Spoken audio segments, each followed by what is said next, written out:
Bismillahirrahmanirrahim. Assalamu alaikum. My name is Yasir Ali Taroli. Chapter number 3 start लेते हैं जी, dynamics. और उसका आज का हमारा टॉपिक होगा जी टेंशन। बेसिकली टॉपिक जो है वो टेंशन इन स्ट्रिंग को एक्सप्लेन कर रहा है। तो हमने टेंशन को डिफाइन करना है। टेंशन बेसिकली फोर्स है, इसको हमने डिफाइन करना है, इसको समझना है ये हमारे पास क्या है। बेसिकली अगर इसके ऊपर बात की जाए, जो हमारे पास टेंशन है, tension is always a pull force. इसको पुल फोर्स भी कह सकते हैं। कुछ एग्जांपल्स दे के मैं आपको समझाता हूं जी। अब ये पुलिंग फोर्स बहुत सी चीजों के ऊपर लग सकती है। स्ट्रेट रोप के ऊपर, straight rope is the best example. इसी तरह हम केबल की, स्ट्रिंग की, केबल की, कॉर्ड की एग्जांपल ले सकते हैं।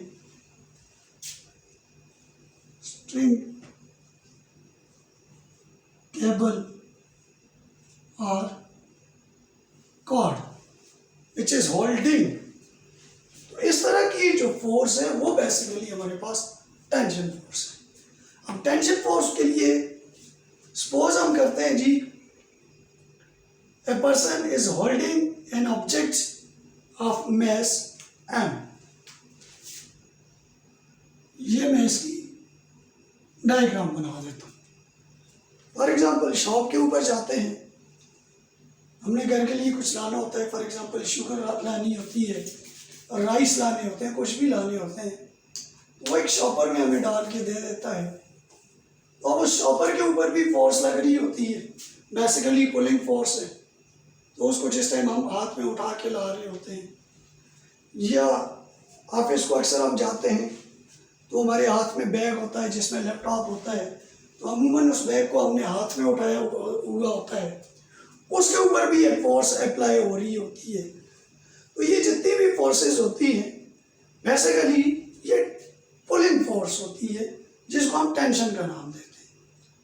तो मैंने कहा suppose A person is holding an object of mass m at the rest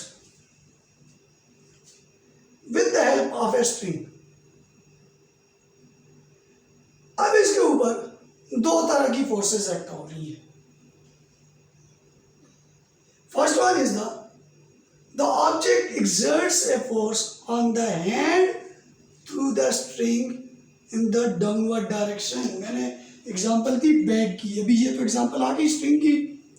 एक पर्सन ने इसको होल्ड किया हुआ है, मैंने ही इसको होल्ड किया हुआ, तो मेरे हाथ की वजह से स्ट्रिंग के ऊपर जो फोर्स लग रही है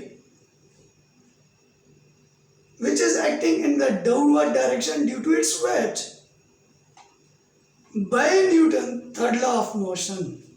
मैं यहाँ पे ये कह देता हूँ, इस ऑब्जेक्ट का वेट है which is acting in downward direction. और यानी मैंने कहा कि एक रस्सी है या एक स्ट्रिंग है, उसके साथ मैंने किसी ऑब्जेक्ट को बांधा हुआ है, और एक एंड के ऊपर मैंने उसको अपने हाथ में होल्ड किया हुआ है, या मैंने बैग उठाया हुआ है। अब यहाँ पे दो तरह की फोर्सेस हैं, two forces acting on the object. First one is the weight of the object which is acting in downward direction, and second force is the pulling force। और पुलिंग फोर्स किसकी वजह से लग रही है? मेरे हैंड की वजह से लग रही है। मैंने उसको थामा हुआ है, मैंने उसको होल्ड किया हुआ है, मैं उसके ऊपर फोर्स लगा रहा हूँ। तो बेसिकली ये जो फोर्स है इसे टेंशन फोर्स का नाम दिया जाता है, which is acting upward direction. मैं लास्ट में इसको डिफाइन करूँगा। According to Newton third law of motion, the force which is exerted by the string on the hand, force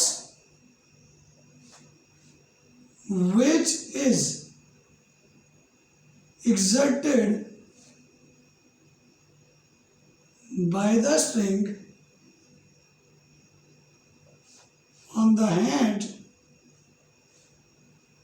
is called tension force, या इसको हम इस तरह भी डिफाइन कर सकते हैं, the pulling force exerted by the stretched rope, string, cable or cord on an object to which it's attached is called tension force, and usually tension force is denoted by T.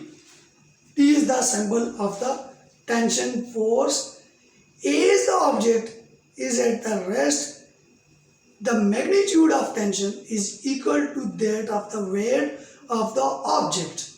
तो यहाँ पे मैंने दो तरह की forces के ऊपर बात की कि इस ऑब्जेक्ट के ऊपर टू फोर्सेस एक्ट हो रही हैं.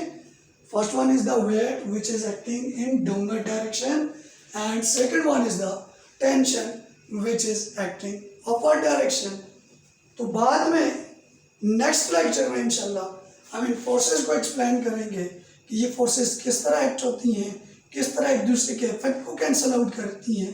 तो इसकी एप्लीकेशन है नेक्स्ट लेक्चर में इंशाल्लाह हम एटवुड मशीन के ऊपर बात करते हैं.